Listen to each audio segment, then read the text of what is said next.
So, what actually are positive affirmations? You probably heard the term fly around everywhere, but it's actually quite self-explanatory. So, positive affirmations are statements, good statements, that you repeatedly say over and over in an attempt to rewire your subconscious brain.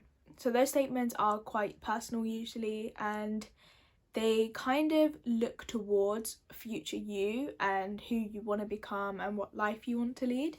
So the science behind positive affirmations is to do with something called neuroplasticity, and there's something else called NLP.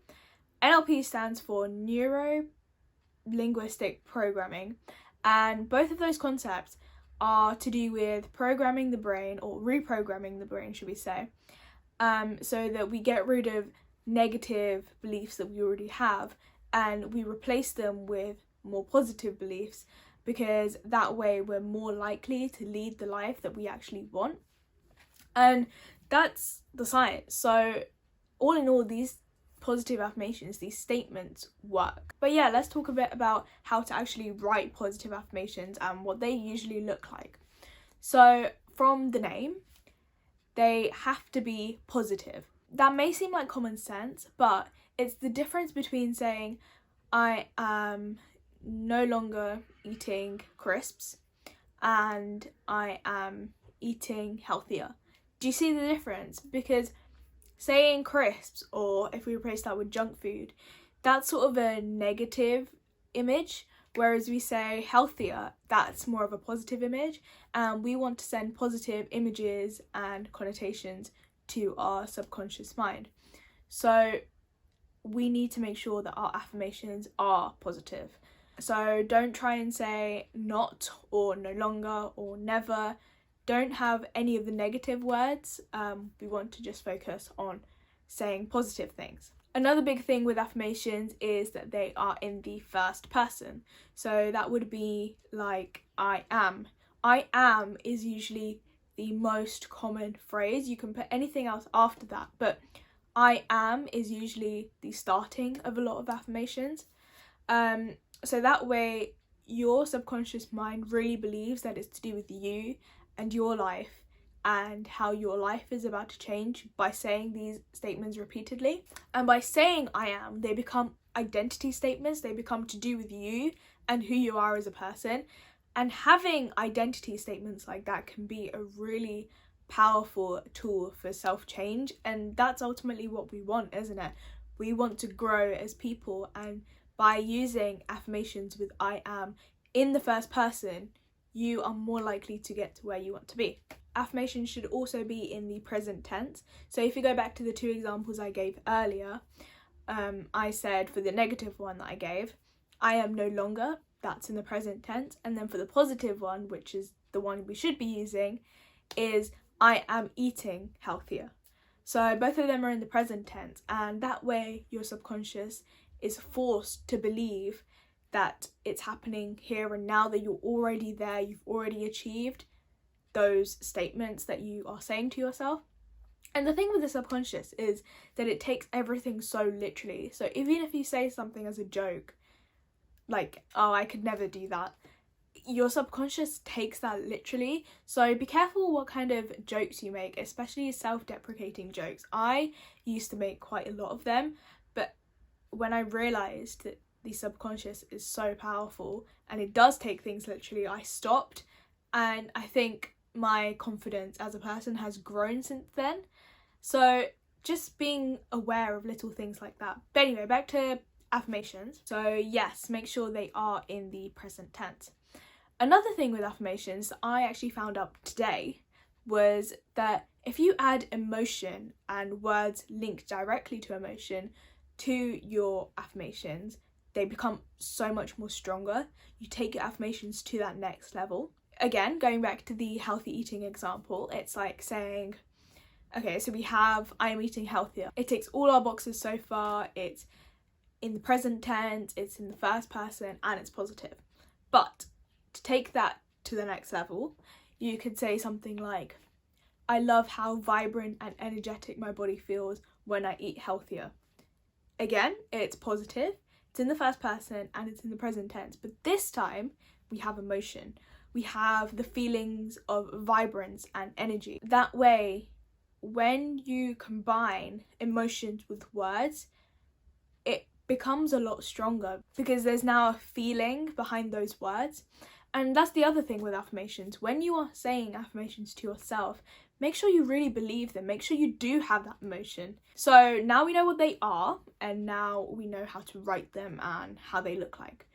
But how do we actually use them, and how often should we use them? So there's different ways that we can go about using affirmations. So one way is to write them down. So if you watch my last video on journaling, you will have known that I told a little story about how I wrote positive affirmations after an exam. And that's kind of the gist of what I'm about to say, really. It's writing positive affirmations. And if you have a journal, then a journal is the perfect place to do that. But yeah, it's writing these positive affirmations out. And the act of writing helps you remember them. And when you remember them, it not only goes to your subconscious, it goes to your conscious. So that's one way of doing it. Another way is to, again, write, but this time on like post-it notes, and put them around your house or your room or wherever you feel is comfortable, so that you can see them again and again and again. That way your subconscious can pick up on these things, and ultimately it will filter down into your conscious brain, and that's what we want. Some people put these post-it notes on the steering wheel of their cars, in front of them, in front of their workspace, just anything that works for you, really. If it's putting them on your mirror, anything like that. But yeah, with the pandemic especially, a lot of people are working from home, so that makes it a lot easier to put these affirmations up. Also, another really common way of using affirmations, and a lot of people do this, is just saying them out loud. And I know this can feel a bit weird, especially with the statements that you don't believe are true yet. So if a goal of yours is to increase your self-confidence, one of your affirmations would be, I am confident, I am self-confident, something like that. Preferably with adding emotion in as well. But I know it can feel a little weird to say things like that when you don't necessarily believe it as of yet. One way that it can feel a little less weird is by saying statements that are already true in your life. So you're saying these things and they're true, so your conscious mind believes them. And that way, when you say the things that are looking towards your future, still in the present tense, but looking towards your future, it becomes a little less awkward. But yeah, saying it out loud as opposed to saying it in your head is a lot better. One thing I also really like is saying affirmations out loud in front of a mirror, because these affirmations are helping you to become the person you want to be. And seeing yourself, I think, really adds another dimension to it all. But yeah, how often should you be doing these affirmations? I definitely think that at least once a day is crucial. The reason for that is because we really need that repetition for these statements to be going to our subconscious mind. Because remember, what the subconscious mind believes is what the conscious mind believes. And the conscious mind is where decisions are made and things are done so that you can mold your ideal life. But if you can do it several times a day, that is really, really good. Basically, the more times you do it, the more effect it's going to have. But also, one interesting thing is thinking about the times where the subconscious mind is most active.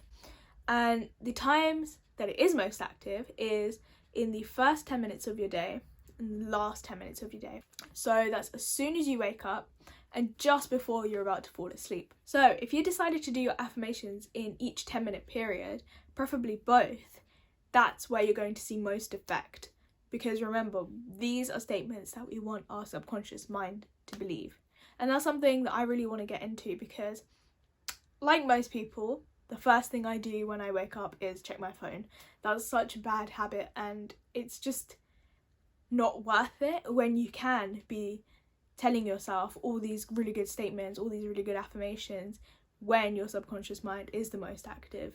And usually when we go on our phones, we're not really looking at the most positive things early in the morning. It's not really like that. So changing that so that your first 10 minutes are more positive than negative can really set a good tone for the rest of your day. But if you've gotten to this point in the video and you're still a bit skeptical about the whole affirmations thing, then I'm sure you would have heard about plants and how speaking good things to a plant can actually make it grow a lot more, whereas speaking bad things to a plant, so telling them, oh, they're ugly, oh, you're never going to grow, that sort of thing, it can actually have a really, really bad impact on the plant. And that's literally the same with us.